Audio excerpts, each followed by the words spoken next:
నటన రాజకీయమే కాదు, తన జీవిత తత్వంతో కూడా అభిమానులను ఆకట్టుకుంటారు పవర్ స్టార్ పవన్ కళ్యాణ్. ఆయన వ్యక్తిత్వాన్ని ప్రతిబింబించే అనేక అంశాల్లో ఆయన కుడి చేతిపై ఉండే ప్రత్యేకమైన టాటూ ఎప్పుడూ ఆసక్తిని రేకెత్తిస్తుంది. తాజాగా they call him OG movie Suvvi Suvvi song announcement poster లో ఈ టాటూ స్పష్టంగా కనిపించడం అభిమానుల్లో చర్చనీయాంశమైంది. ఈ టాటూలో 3 చైనీస్ అక్షరాలు నిలువుగా ఉన్నాయి. NUO అంటే వాగ్దానం, ఈ చిహ్నానికి అర్థం శక్తి, ఈ చిహ్నానికి అర్థం అగ్ని, కలిపి అవి మొత్తం 3 ప్రామిస్, స్ట్రెంగ్త్, ఫైర్ అనే అర్థాన్ని ఇస్తాయి. మొదటి చూపులో ఇది కేవలం డిజైన్ లా అనిపించినా దీని వెనుకున్న అర్థం పవన్ కళ్యాణ్ జీవిత ప్రయాణం, ఆయన విలువలతో బలంగా ముడిపడి ఉంది. ఇక వాగ్దానం అన్న పదం ఆయన తన అభిమానులకు, ప్రజలకు, తాను నమ్మే కారణాలకు ఇచ్చే అసంచలమైన అంకిత భావాన్ని ప్రతిబింబిస్తుంది. తన మాటను వాగ్దానంగా తీసుకుని దాన్ని నిలబెట్టుకునే వ్యక్తిగా ఆయనకు ఉన్న పేరైతే ప్రత్యేకం. శక్తి అన్న పదం ఆయన శరీర బలం మాత్రమే కాకుండా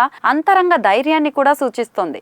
సినిమాల్లో ధైర్యవంతుడిగా సంకల్ప బలంతో ముందుకు సాగే పాత్రలు పోషించినట్లే నిజ జీవితంలోనూ రాజకీయ, వ్యక్తిగత సవాళ్లను ఎదుర్కొంటూ ఆయన ఎన్నోసార్లు తన స్థిర నిశ్చయాన్ని చూపించారు. అగ్ని అనే 3వ పదం ఆయనలోని జ్వాలను, శక్తి, మార్పు తపనను సూచిస్తోంది. అగ్ని అనేక సంస్కృతుల్లో మార్పు, పునర్జన్మకు చిహ్నంగా భావించబడుతోంది. ఇంకా పవన్ కళ్యాణ్కి ఇది న్యాయం కోసం ఆయనలో ఉండే ఉత్సాహాన్ని, సమాజంలో మార్పు తీసుకురావాలన్న ఆరాటాన్ని